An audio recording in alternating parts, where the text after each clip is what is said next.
Well, we'll talk about identity on the blockchain again. I'm Fabrice Croiseau. I'm CEO of Intech, a company, a Luxembourger company. We are developing a specific software and with few of them around the blockchain. And I'm also chairman of the board of directors of Infrachain. Infrachain is a non-profit organization created by the Luxembourg government, but now we are going on a European level. And our goal is to provide documents, guidance, standard to make private blockchain projects that are compliant with existing regulation and governance. We have a website, infrachain.com, with some existing documents to help people developing private blockchain to be, for example, GDPR compliant regarding data privacy, while keeping decentralized trust on this private blockchain. Hello, everybody. My name is Antoine Detente.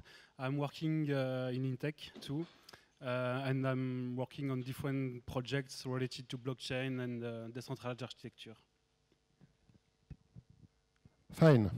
What do we want to do around blockchain and with digital identity? Our vision is that it's possible to use blockchain. It's possible to use blockchain as a technical platform to manage digital identity in a trusted way, the same way that it's used today with strong identities with digital certificates and PKI. Today it's already possible to have a digital identity with a high legal value that you can use to sign documents, to authenticate on website, and this authentication and this signature have to be accepted by any court in Luxembourg, in Europe, if the certificate has certain characteristics, if they are qualified certificates. It exists since a long time. It's mainly used in enterprise. Is there anybody here who have digital certificates, X509 certificates, that it's used to connect to website or to sign documents? Well, nobody. But this standard exists since a long time. But if some of you are Belgian citizens, Luxembourger citizens, or even Estonian citizens, you have this kind of certificates on your ID cards. But since the technology is quite complex to install and to use, to authenticate or to sign, it's not used. But it exists. And the good things with this certificate is that the KYC, a strong KYC, so KYC is know your customer, is all the verification steps and process that have to be made to make sure that the owner of the certificate is the person that is supposed to be the owner. These steps are already made in a strong with legal value, so it already exists. And as you will see, we will reuse these characteristics to link this certificate to a blockchain address. So the drawbacks of this technology is that it's not flexible at all. The technology is complex. It implies to install lots of things on the computer. It's also difficult to use. Even when everything is installed, you have one times on two, it doesn't work. It's still centralized, and it's also expensive. Having such a certificate costs around 80 euros, a qualified certificate in Luxembourg, for example. And the kind of identities that I presume all of you may have is that identities that are given by GAFA, by big players. They are identity provider because you have account and you can reuse this account to connect to external third-party services by using Auth2. But there is also some drawbacks. There are also some drawbacks with this kind of identity because it's not shared between all providers. There is no validation of identity data. With the previous one, with certificates, there is a strong validation of identity data that are stored on the certificate or the certificate. Here, there is no validation at all. I can create a new Facebook account named Nicolas Sarkozy, or I don't know what. It's not verified at all, and it's still a centralized model. So you can have resilient censorship. People can remove access to your account if they want. So there are also some drawbacks. And when we compare what is feasible with, so the EDDITS, it's the name of our platform. It stands for Ethereum Decentralized Digital Identity Trust Services. It's blockchain. You can replace it with blockchain. We can have all the advantages of both technology, social networks, identity, and PKI with blockchain. So you need asymmetric cryptography to be able to own a private key, a secret that you use to connect or to sign documents. And the asymmetric cryptography is used by PKI, it's RSA.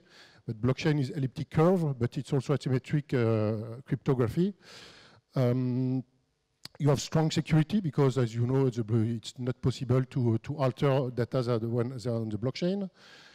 There is ease of use. Today, we can't say that blockchain is very easily usable by anybody, but in the near future, we can envisage that we will have blockchain wallets that are very easily usable and that anybody can use to connect blockchain to sign transactions. Today you have MetaMask. It's not very user friendly, but it exists. It works. And our goal, our vision is that these blockchain wallets will be used to store identity secrets that will be used to access to documents, to sign documents, and to authenticate on any web services. It's deployed everywhere because the blockchain is decentralized. It's very easily accessible by any computer in the world. And the legal value already exists in PKI. Today we are working on making our solution compliant with the regulation that has been mentioned just before, named eIDAS. And we see it's possible. We have to go to the authorities, to the certification authorities to define the process of certification. But today we have not seen any obstacle to make this kind of solution validated and eIDAS compliant. So I leave the microphone to Antoine, who will describe what we have developed and what is working now. Thank you, Fabrice. So, as Fabrice said, we try to imagine a new platform for managing digital identity in a decentralized way and using existing standards. So, for such a platform, what we need to use as building blocks. We need an identity support. We need something that you can present, like a passport, for example, like you can present to attest your identity and to be authenticated on different places. We need a way to request, to store, and to verify identity attributes. A way to add some data on your identity and present this data to other parties. We need strong authentication because we need a way to prove that you are the owner of the identity, the owner of the keys, and you are the only one who has access to the identity. And we need, finally, standard SSO protocol because we want every online application can be integrated with edits, with the platform, can use edits to authenticate users. So we have to use standard single sign-on protocol. So for the identity support, we start from the standard or the draft about specification ERC 725, which concern identity and is a way to represent an identity in the Ethereum blockchain. ERC 725 is a smart contract. Each user has a smart contract with a defined interface. And this identity contract can hold the key you will use to interact with the identity, and is also a kind of proxy to send transaction to other contracts in the Ethereum blockchains.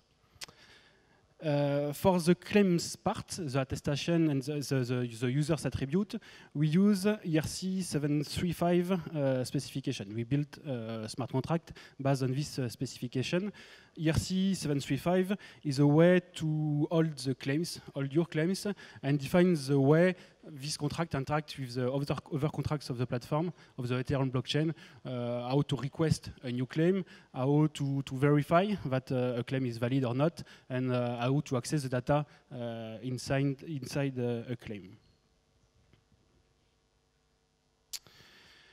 For the purpose of this prototype, this proof of concept, we need a claim issuer. The objective of the claim issuer is to produce a claim that you can attach linked to your identity. So we build a claim issuer which allows user to link a digital certificate, a X509 certificate, to a blockchain identity. It's a smart contract, publicly accessible in Ethereum. And when a user wants to request a new claim, he has to sign with his digital certificate. He has to sign his address, his identity address, and send the RSA signature to the smart contract. And the smart contract into the chain validates that the signature is correct. And if the signature is correct, the smart contract extracts the user information, the first name and last name, which is present in the digital certificate, and create a claim and link these claims to your identity, to your ERC-725 contract. For the RSA signature validation, we use Modexp precompile contract, which is available since a few months in Ethereum, since the Byzantium fork of Ethereum. So we can build this proof of ownership of a digital certificate in a trustless way. You don't have to trust anybody. It's the code of the smart contract is publicly available, and you have to put a digital signature into the smart contract to have this link to your identity. What is interesting is that you only have to trust the certificate issuer, that is the state, for example. You don't have to trust two actors, as it is often the case. For example, if you see the example that has been presented, just not the presentation before, the one before, you have to trust France Connect to have the right information, but you also have to trust BlockID to not alter this information when they transfer them from France Connect to the blockchain. So you have to trust two actors if you don't have to trust any actors except the one that has issued the certificate with a public identity if it's done by the state. Thank you. So we have the identity support. We have the way to request and to add claims on this identity. We have some claim issuers, the first one in our platform. We need a way to securely access ECDSA key. It's a key point of having secured key to access this identity. You can use hardware wallets like Ledger or so on. It's secure because you have two-factor authentication to unlock the key and to have access to the contract. But the challenge here is to have a way to prove in the chain that the transaction has been signed by a strong secured ECDSA key. A way to be sure in the chain that the transaction is coming from a two-factor protected ECDSA key.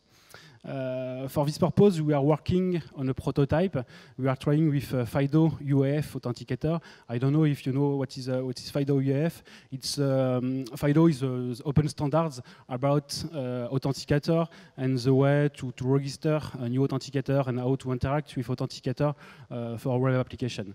It enforces two-factor authentication for web application, and we are trying to work on a prototype with this kind of authenticator to unlock an Ethereum key and to prove in the chain, in a smart contract, that the transaction is coming from FIDO UAF protected keys. And finally, we need a way to build a single sign-on protocol to interact with online application.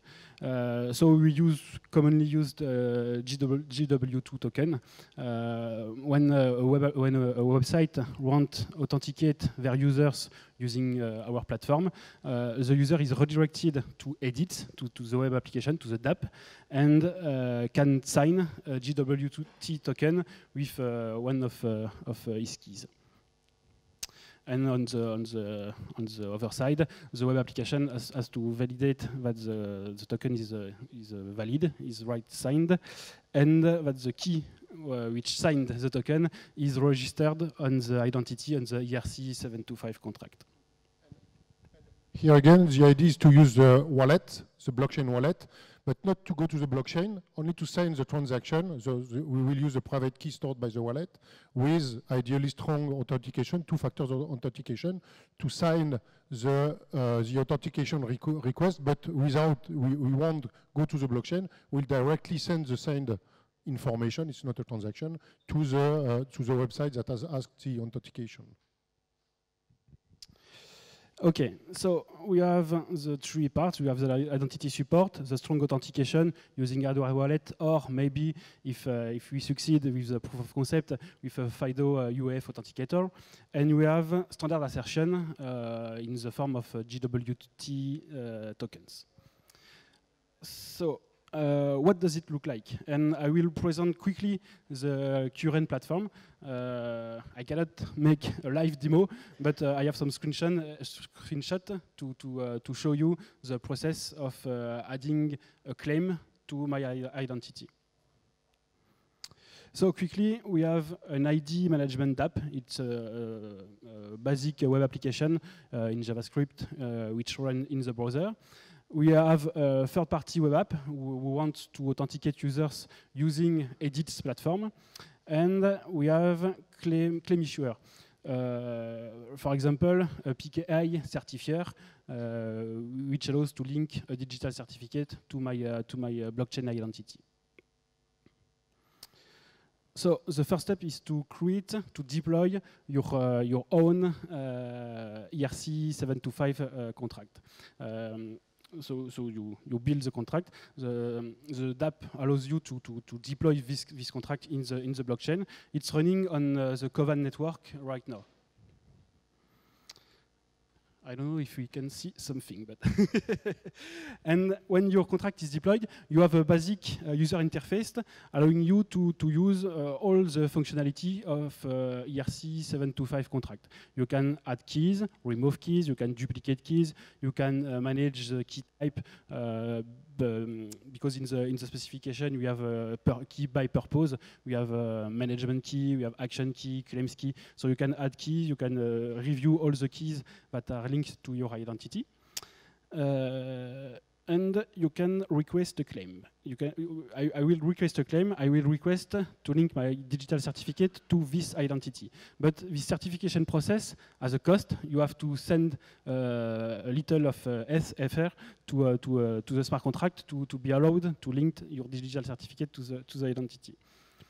So the first thing I have to do is to I don't have this step in the screenshot, but you can send money to the identity, and this money is stored on your contract, and you can send FR to other address in the blockchain on behalf of your identity contract. So here I have to add keys, which is a claim purpose. The keys is the address of the smart contract, the PKI certifier smart contract. So I add the key into my identity, and I request a claim using a drop-down. we don't see anything, but I request LuxTrust claims. LuxTrust is the authority certification we use in this proof of concept. So the user is redirected to the LuxTrust portal. He enters into the authentication flow in the LuxTrust portal using the digital certificate, using a smart card or a signing stick, which is plugged into the laptop. And after the LuxTrust authentication flow, the user is redirected to Edit, to our platform. And we will present the information we extracted from the signature. We present the common name, so the first name and last name of the user. We also have the email address, different data, different user information that is present into the certificate. And if the user is OK to add this information linked to the identity, it just has to click on the confirmation button, and the transaction is sent to the Ethereum network. We use the MetaMask integration for this, so just the MetaMask pop-up is displayed, and the user has to confirm the transaction. when the transaction is mined, we can see in the list of the claims that there is a new claim, which is an information issued by the claim issuer, which is a smart contract. And you can click on the detail to call the LuxTrust here smart contract to extract the information of the claims. And the information is my name, my first name and my last name, and the certification authority which has delivered the certificate. So you can see that in a trustless way, I can link my identity and my digital certificate. The information which is present in the digital certificate has been validated by LuxTrust in this case, but following a fully documented process, and you can trust the information that is present in the certificate. And the goal here is to link this information with my identity in a trustless way. Thank you very much. You can go to the edits.io website and see a working version of this running on Kovan testnet. And if you have any question, we are available. All this, this is a proof of concept because it's on the Kovan network, but all these features are already working. Today we have only linked the LuxTrust certificate, but we plan to link other identity provider to the platform. And all the source code is, we will put the link of our GitHub source code. It will be accessible. Our goal is to share this and to make this platform or this kind of platform really used to provide strong identity on top of the blockchain. And we're open to comments, or also if some of you want to participate to the project, you are welcome, because we are really confident that when we will have some easily usable wallet, it will be one of the different ways to have strong identities and to have legal values on top of signature and authentication easily usable by anybody. Thank you.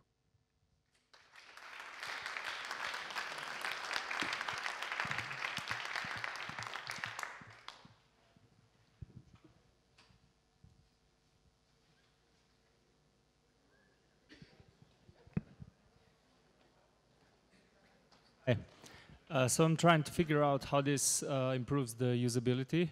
So for example, currently or until now, I would have to go to a certificate authority to get a certificate and then access my bank.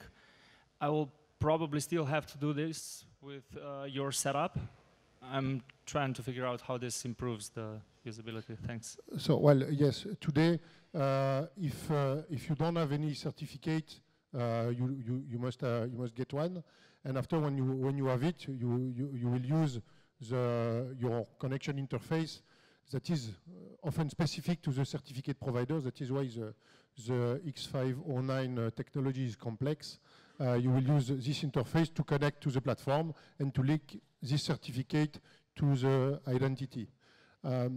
Normally, we should be able to even to link a bank account, because any bank must perform KYC. Okay. So when you have a bank account, they have performed KYC on top of your identity. Imagine we are able to link any bank account to the blockchain address, at least conceptually. I don't know if it will be accepted by any court, but conceptually, the KYC of the address has been done because you have proven that you are the owner of the address, Ethereum address, the Ethereum 725 identity, and the owner of the bank account. So the KYC has been performed. Today, the KYC information are not shared a lot between actors of the financial sector, but there are some companies who are developing all the information system of a startup dedicated to perform the KYC for any banks. So what they do is they collect every document, and after they share them with the banks where you want to open your account. The advantage is that when you want to open 2 or 3 accounts in 3 different banks, you have to go to only one actor with all your ID documents. When your ID card changes, you have to give the information to only one actor, and he will share among everybody in a standard way. But with this kind of infrastructure, it will be more easy for them to share this information in a trusted way.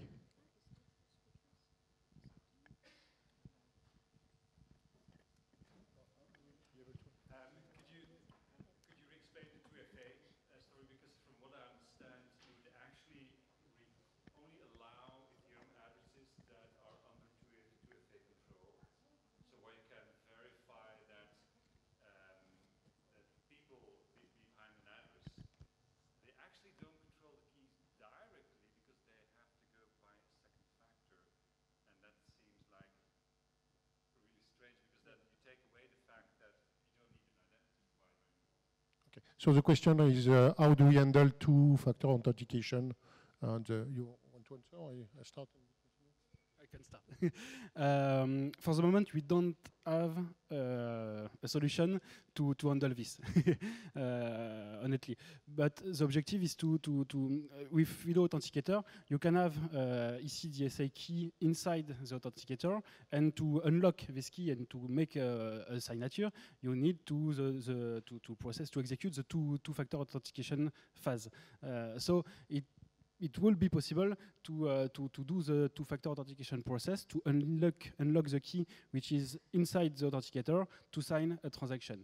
The problem we have with FIDO for the moment is the registration part, because you have to run a FIDO server which must implement the FIDO certification, and to have this kind of server in a trustless way, in a decentralized way, it can be problematic, and also it can be very expensive in terms of gas and fees of the transaction. Yes, that's it. So as you said, today is already possible to have 2FA to connect to blockchain. If we use Ledger, for example, we have 2FA. The problem is that it's not possible to verify on the blockchain that this address is connected to a Ledger wallet or to any other two-factor authentication device. We don't know that on the blockchain. With what you are building on FIDO, it will be possible in the near future to verify on the blockchain that the address that has been used to connect, that has been connected to the identity, needs two-factor. It's only possible to use a two-factor authentication to use this address.